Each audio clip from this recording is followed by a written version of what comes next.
Almost 2 years ago, I made a video called Adapting Adoptables, turning a cute adoptable into an epic character. Smashing title, I know. In which I took the original design of the adoptable and adapted it into my art style and existing stories. Nothing too outlandish, nearly everyone who buys adoptables does it. However, I wanted to show the process of how it was done and had plans to explain it in detail. The video ended up just being a 9-minute speed paint of a character ref with slightly extra editing. Not the informative video essay I wanted, but it was all I had the courage for at the time. So now, almost a whole 2 years later, here it is. This video can also double as my How I Design Characters tutorial.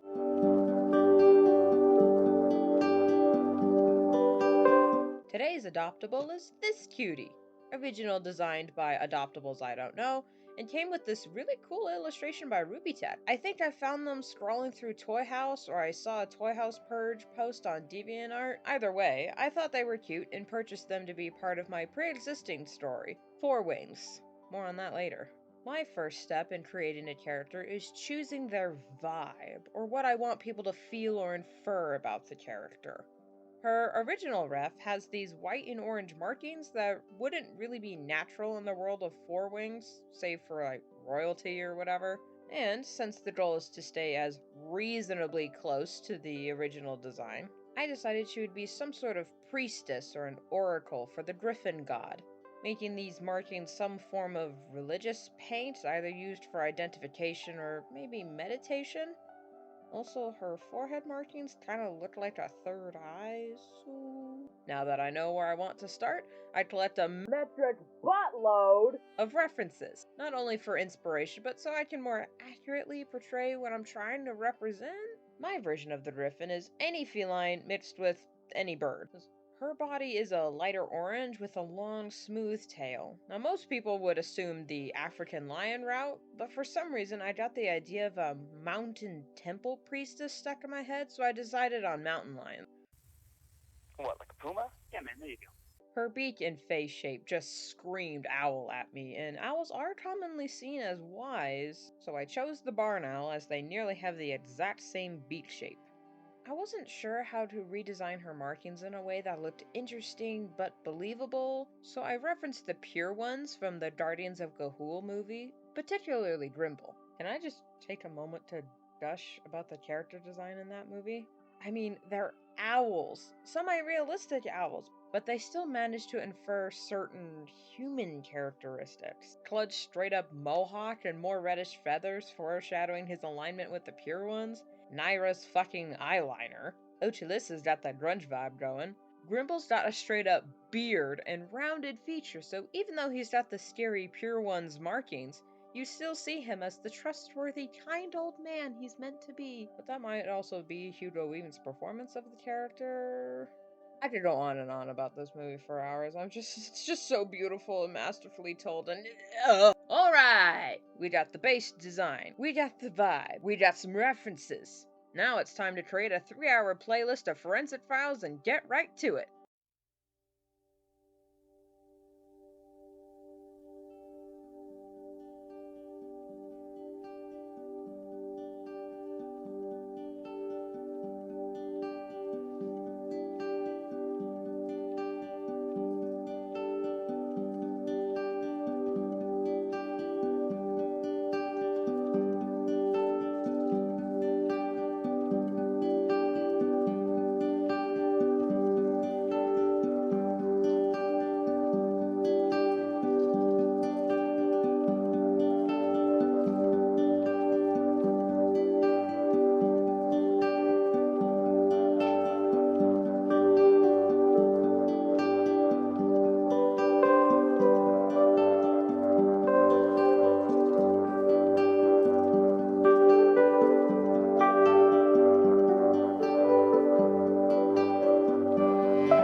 somewhere along the way, I came up with this dragon symbol that would be used as a brand in the world of Four Wings. Whether it represents being owned by the dragons or used to identify a dragon sympathizer, I haven't decided. I didn't record that bit of the piece, unfortunately, because it was kind of last minute rendering, like, oh, here's an idea. So I just kind of slapped it on top of her flat colors while I was rendering the sheet.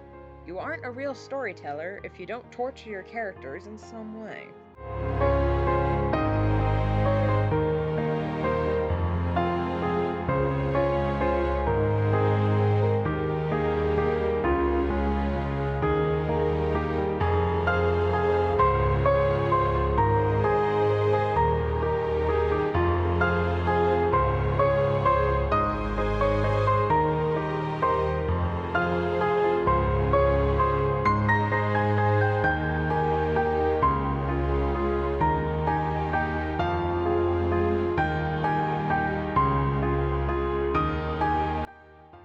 And that takes us to the end of the initial adapting. There is still so much that needs to be done before she's a whole character, but that isn't for today. This series is meant to show others where and how to start with their new babies. To be honest, I don't think there's a single adoptable I have where I completely kept the original design, except maybe some Warrior Cats OCs. So without further ado, everyone, I'd like you to meet Chrysos.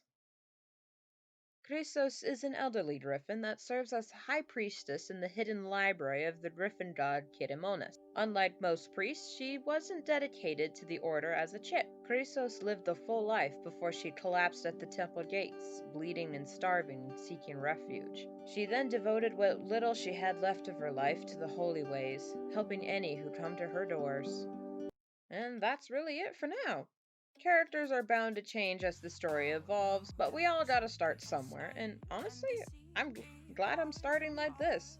At the time of recording this, Rosh Hashanah, the Jewish New Year, was yesterday, and I can't think of a better way to start my new year by finally creating the videos I wanted to create for so long. Thank you for watching.